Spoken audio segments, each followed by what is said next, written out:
रूबरू खुद से हुआ हूँ, मुझ में मुझको तू मिला।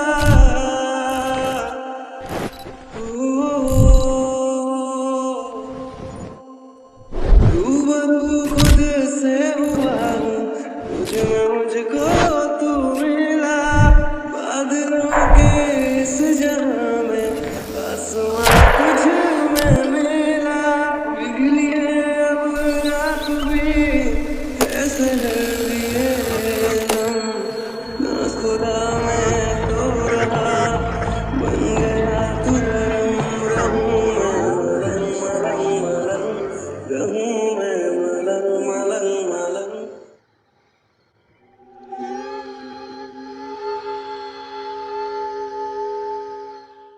ब्लैक रोसेस, जो कि मेरे इंस्टाग्राम पर अवेलेबल स्टोरी है पूरे 24 पार्ट्स के साथ। पर इसका एंड मैं यहाँ कर रही हूँ। और हाँ, अगर पहले के पार्ट्स पढ़ना चाहते हो तो मेरे इंस्टाग्राम पर जाकर पढ़ सकते हो। और हाँ, फॉलो ज़रूर कर लेना। इंस्टाग्राम की लिंक मैं डिस्क्रिप्शन में भी दे दूँगी अगर ना मिले खोजने पर तो। ओके, और हाँ, फॉलो ज़रूर कर लेना। चलो, तो अभी के लिए मैं थोड़ा-सा इसका फ्लैशबैक बता देती हूँ, जिससे स्टोरी को समझने में थोड़ी आसानी होगी। पूरी आसानी नहीं हो सकती क्योंकि वो पूरे पूरे पार्ट्स वहाँ पे हैं यार, पूरा नहीं क्लियर कर सकती ना, बहुत पूरी वीडियो ही लंबी हो जाएगी फिर तो ऐसे में। ओके, तो जाकर पढ़ लेना। अभी दे देती हूँ फ्लैशबैक। ओके, चलो।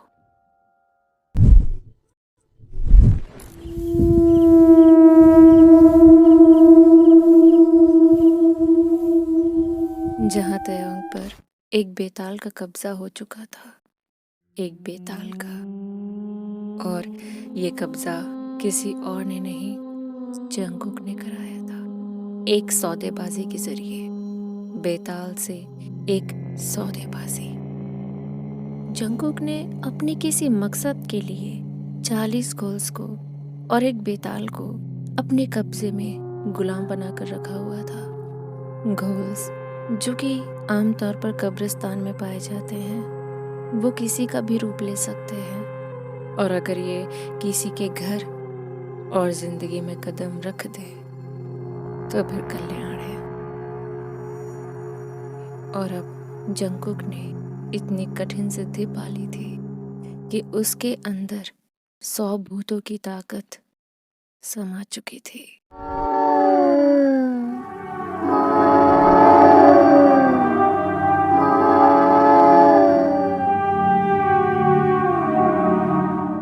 यहाँ उसका मकसद ताकतवर बनना था या कुछ और, ये तो अभी नहीं पता।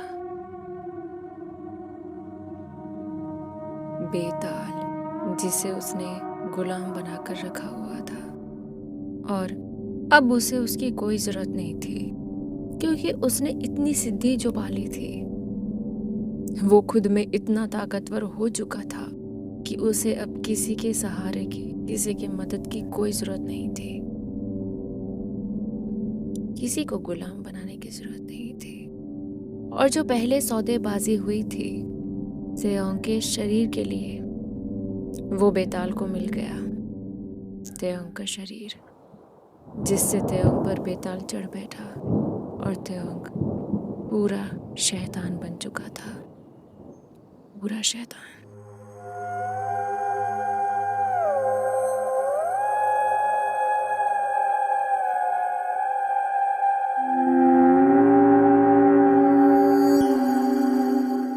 तेओंग शादीशुदा था। उसकी बीवी वायन उसके पीछे वो हाथ धोकर पड़ चुका था उसे जान से मारने के लिए, पर वो बचने के लिए पहले कई बार उसने उसे तड़पाया, नोचा, मारा, पीटा, सिर्फ इसी के कारण जो उसके ऊपर साया मंडरा रहा था।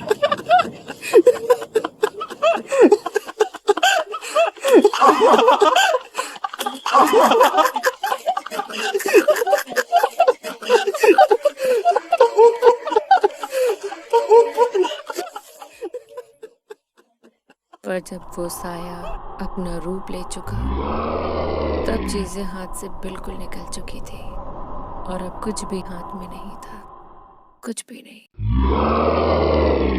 तेओंग का शरीर का ऊपरी हिस्सा ही बचा हुआ था, नीचे का हिस्सा जलकर राख हो चुका था, जिसे बेताल ने ही जलाया था। और वो राख, जो नीचे की जली हुई राख थी, उसके पैर का हिस्सा, हाँ, पैरों का हिस्सा, उसकी राख उसने जंगकुक को दी हुई थी। ऐसा गुलामी से आजादी पाने का कर्ज, हाँ, कर्ज चुकाया था उसने, कर्ज। तेओंग मरा नहीं था, पर उसका निचला हिस्सा खत्म हो चुका था और ऊपर का हिस्सा, सर से लेकर पेट तक का हिस्सा, कब्रिस्तान में जाकर दफन हो गया। ये बेताल की ही क्रिया थी, जिससे वो ताकत इकट्ठी करेगा, वहां रहे और फिर सालों के बाद ताकत जुटा लेने पर वो वापस पूरा शरीर हासिल कर हर एक भूत, पिशाच, शैतान से ताकतवर हो जाएगा, क्योंकि उसके पास एक असल शरीर होगा जो कि उसका अपना होगा।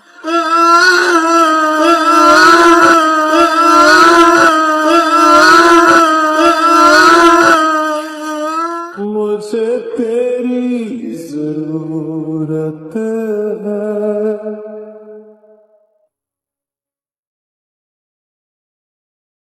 यहाँ जब तेओंग ने वायन को मारने की कोशिश की थी, कोशिश ने उसे मारने ही वाला था, तो वायन बेचारी अपनी जान बचाकर भाग पड़ी जंगकुक के पास।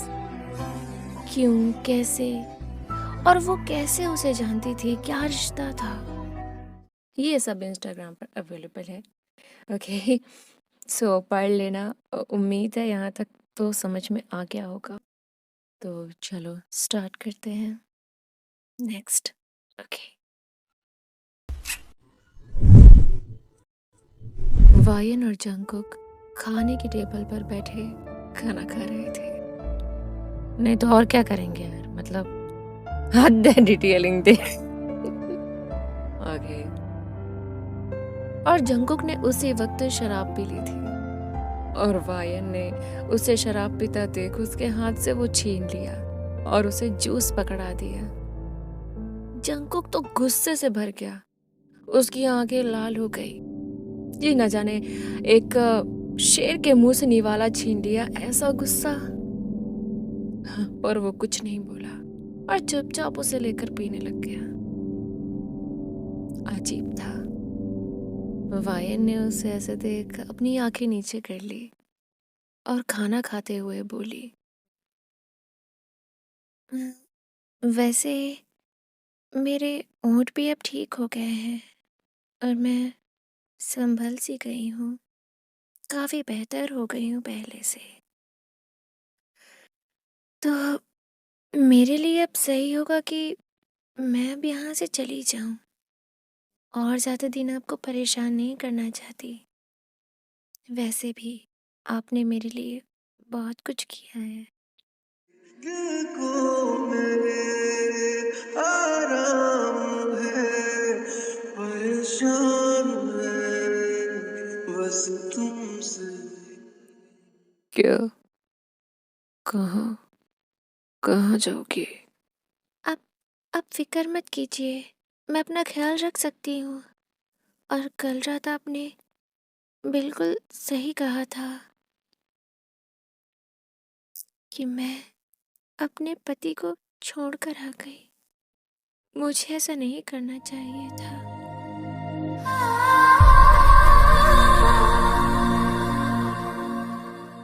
आखिर उसके हर सुख दुख में मुझे उसके साथ ही रहना चाहिए था।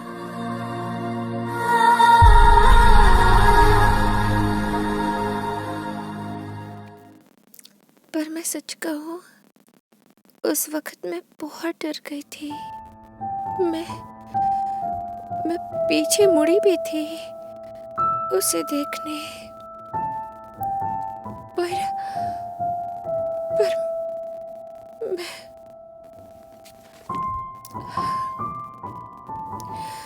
उसे देखना मेरे लिए बड़ा मुश्किल था।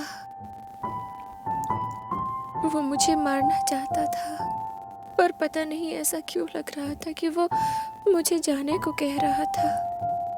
मैं एक पल को ठहर तो गई थी, पर मैं नहीं ठहर पाई। मैं भाग गई।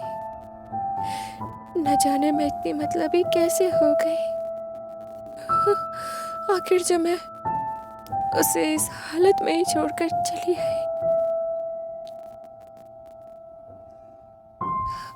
मुझे नहीं पता कि आपको उस दिन के बारे में कैसे पता चला। ना ही मैं पूछूंगी, क्योंकि कुछ चीजें छुपकर भी नहीं छुपती। और अब तक तो सभी को ये पता चल गया होगा। मैंने उसकी खबर तक नहीं ली। मैं सच कहूँ तो आज भी डरती हूँ। उसका वो चेहरा, नहीं नहीं नहीं, मैं उसे नहीं देखना चाहती। नहीं देखना चाहती मैं उसे। बहुत बहुत डराता है मुझे।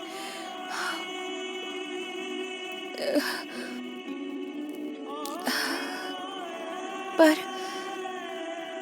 पर अब मैं अपनी जिंदगी की डोर अपने हाथों में लेना चाहती हूँ।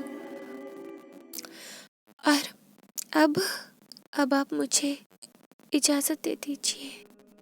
तुम हर दफा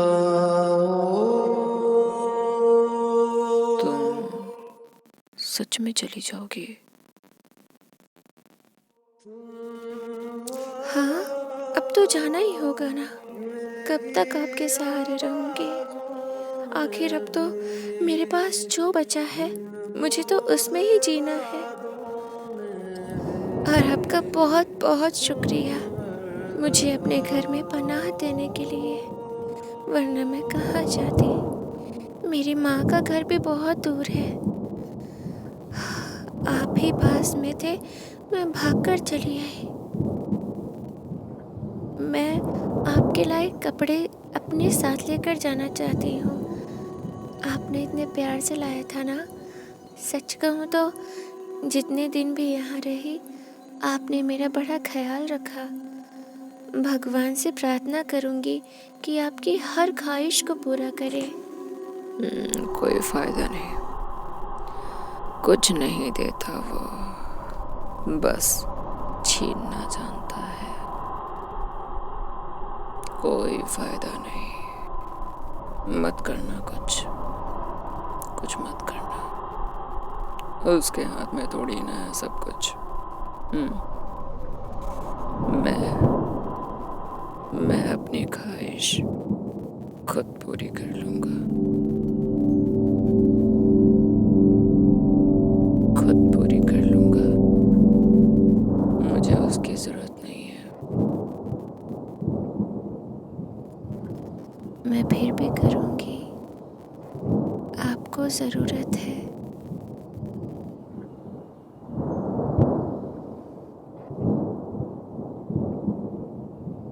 वायन खाने की टेबल पर से उठ खड़ी हुई और अलमारी में रखे कपड़े निकाल बैग में पैक करने लगी। जंकुक यहाँ बैठा ही रह गया और जैसे ही वायन बैग लेकर बाहर आई, जंकुक तुरंत उठ खड़ा हुआ और वायन का हाथ पकड़ लेता है। दिल चाहता है तुझे कितना बताना है। तुम कहाँ जाओगे?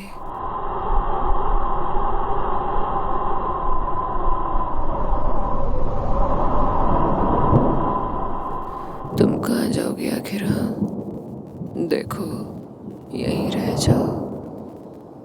ये घर भी तो तुम्हारा ही है। दूसरा घर खोजने की क्या जरूरत है? यहीं रहो। हाँ, तेरे साथ ही मेरा ठिकाना है। मत घर भी तो तुम्हारा ही है। कहाँ जाओगी इसे छोड़कर? तुम्हारा ही घर है। मेरा घर? हाँ, तुम्हारा घर। देखो देखो कितनी महक है इस घर में तुम्हारे आने से, है ना? आखिर तुम ही तो हो, तुम ही तो हो जो इस घर को आबाद रखने में खुद की कुर्बानी दे सकती हो। कुर्बानी? अपने आराम की कुर्बानी। मेरे घर में कोई नहीं है ना, सारे काम तो मैं करने पड़ते हैं, है ना? आराम कितनी कितनी कुर्बानी लगती है ना तुम्हें, है ना? पर मैं इस कुर्बानी में तुम्हारे साथ रहूंगा, पूरी मदद करूंगा तुम्हारी, पूरी। कसम से रहूंगा तुम्हारे साथ। मुझे कुछ समझ नहीं आया। देखो, मत जाओ, रुक जाओ, बस रुक जाओ। पर मैं यहाँ किस हक से रुकूं? मेरे हक से, मेरे हक से रुको, मेरे हक से।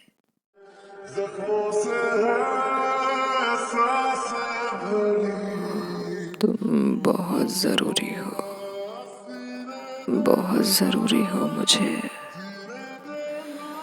ना जाओ, मैं बड़ा अकेला हूँ, बड़ा अकेला हूँ। मुझे पूरा कर दो, पूरा कर दो मुझे। सिर्फ तुम ही कर सकती हो। ना जाओ, ना जाओ, ना जाओ।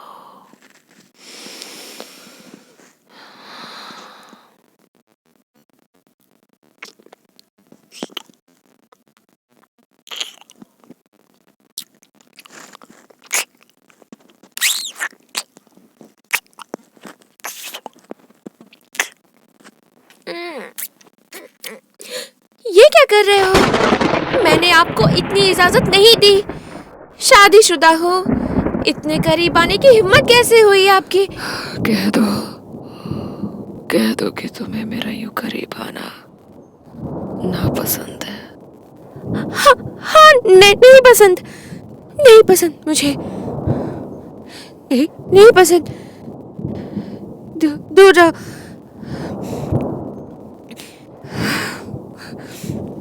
नहीं पसंद।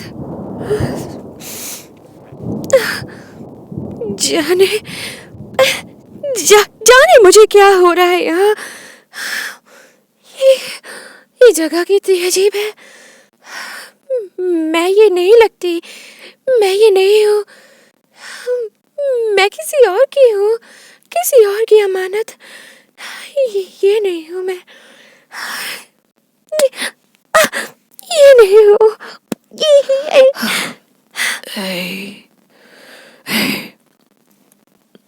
मेरी आंखों में देखो, मेरी आंखों में देखो।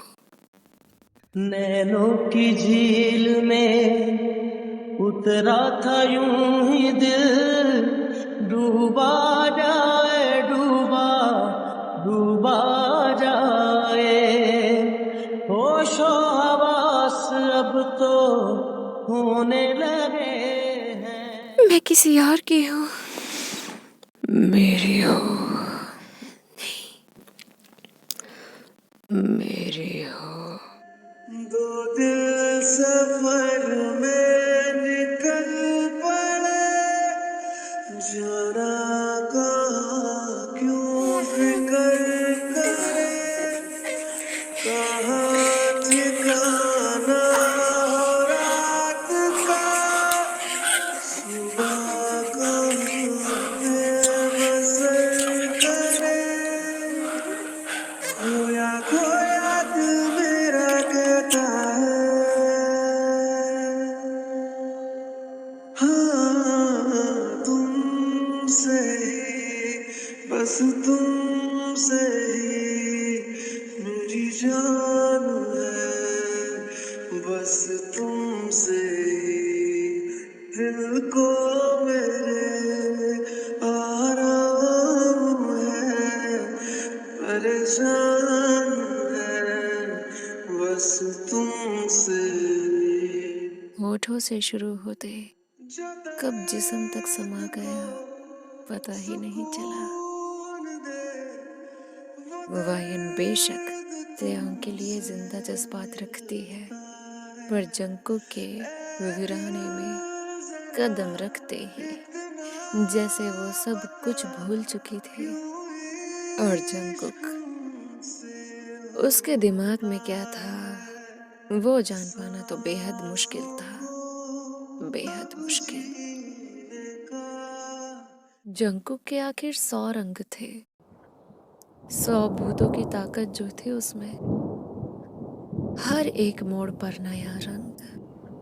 कभी इतना प्यार जताता था तो कभी ऐसी बातें करता था मानो लग रहा है अभी काट कर ही खा जाएगा, तो कभी ऐसे बेचैन पागलों की तरह हरकत करता कि बहुत भूखा है वो, बहुत भूखा है उसके बिना वो सांस नहीं ले सकता।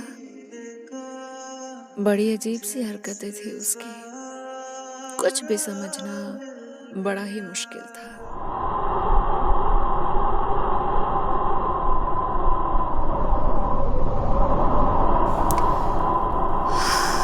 हमें ये नहीं करना चाहिए था।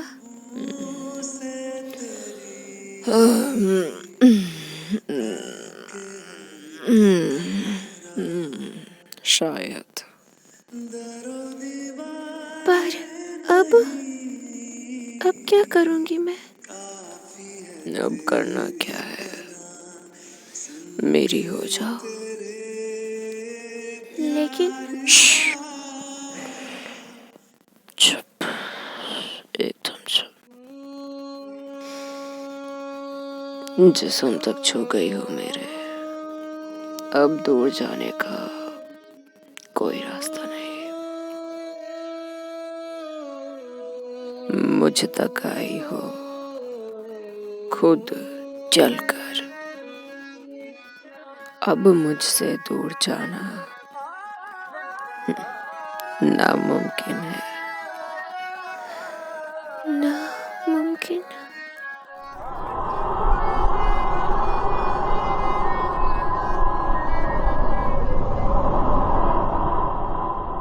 वो कोई ऐसा वैसा शख्स थोड़े ना था, उसके पीछे क्या क्या छुपा हुआ है ये तो सबसे छुपा हुआ है।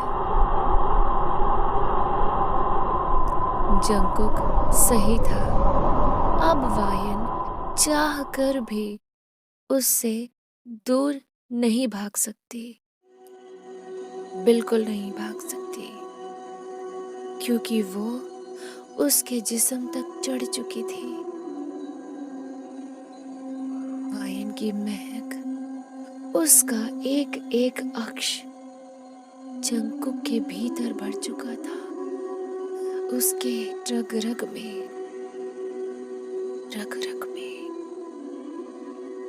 अब अगर ऐसे इंसान के रग रग में कोई बस जाए तो उसका दूर जाना तो नामुमकिन था। बिना उसकी मर्जी के वो बाहर कदम भी नहीं रख सकती।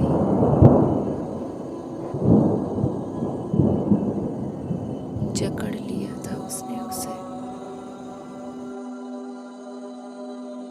वायन पर ऐसा जादू चला कि वो जाना ही भूल गई और उसके साथ ही रहने लगी। और कुछ दिन यूं ही बीतते रहे। एक रात वायन और जंकुक दोनों एक ही बिस्तर पर सो रहे थे, पर आधी रात में वायन की आंख खुल जाती है।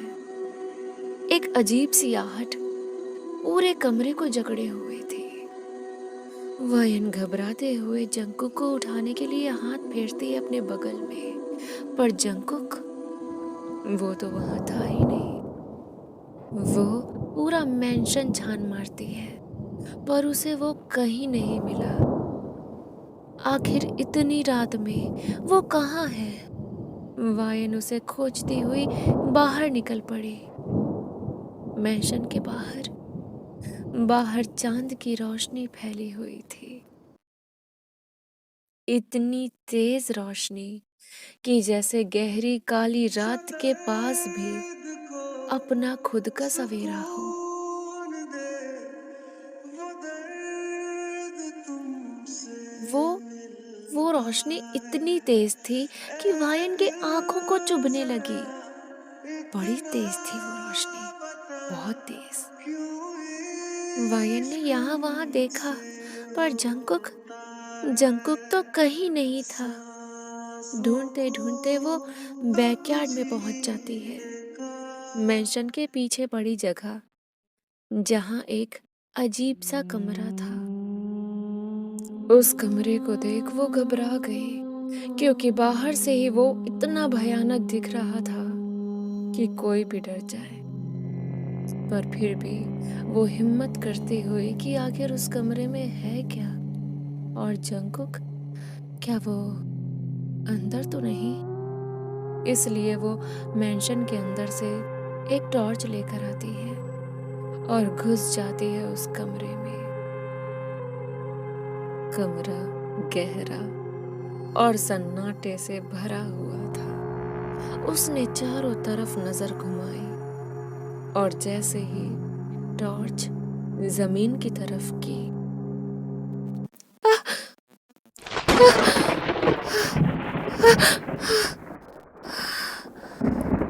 जंकुक पड़ा था जमीन पर, बेसुध, बिखरा सा, बिना कपड़ों के। उसके बदन पर एक भी कपड़ा नहीं था। हाँ, ये कुछ पार्ट्स थे यार, और बाकी के कुछ पार्ट्स ना अभी नेक्स्ट में आ जाएंगे। नहीं, मैं एक ही पार्ट में ख़त्म कर देती तो नहीं, क्या था यार कि लास्ट में जो डायलॉग्स वगैरह थे ना, उनमें मैं सोची थोड़ा सा टाइम ज़्यादा ले लूँ, क्योंकि अच्छा लगेगा यार। थोड़ा सा रुक जाओ, तुरंत आ जाएगा। फिर रेड रूम भी स्टार्ट कर देंगे आप। हम जल्दी से यार, जल्दी से। बहुत लेट कर देती हूँ ना मैं जानती हूँ यार, बाय द वे। क्योंकि ना अब देखो, पता नहीं आलस लग रहा है यार। अब पहले तो बहुत ज़्यादा टाइम लग जाता, लेकिन 2-3 दिन से ना आलस लग रहा है। क्यों पता है? 2-3 दिन आराम करने को आ गई हूँ ना, तो तो इतना नींद आता है भाई, मतलब ठंड का मौसम, सोचो कितना नींद आता होगा। जैसे ही रात को काम करने बैठो ना, इतना नींद आ रहा है भाई, लग रहा है थोड़ा सा सो जाओ। और जहाँ थोड़ा सा सोने का सो जाओ, फिर सुबह ही नींद खुलती फिर सीधा। अरे यार, oh God. Okay okay okay, so thank you so much again. जिंदगी कितनी बोरिंग लग रही है यार। नया साल आ गया, कुछ नया हो नहीं रहा है मेरे साथ, तो फिर नया साल का मतलब क्या हो रहा है इधर? खैर खैर, अपनी भड़ास बाद में निकालूंगी मैं। अभी जा रही हूँ मैं, थोड़ा सा एडिट वगैरह करूँगी, देन सो जाऊंगी। तुम भी सोया करो यार, ठंडी में मजा आता है सोने में। Okay bye, bye bye. सोने का सिखा रही हूँ, कितनी बुरी आदमी हूँ यार मैं। बाय।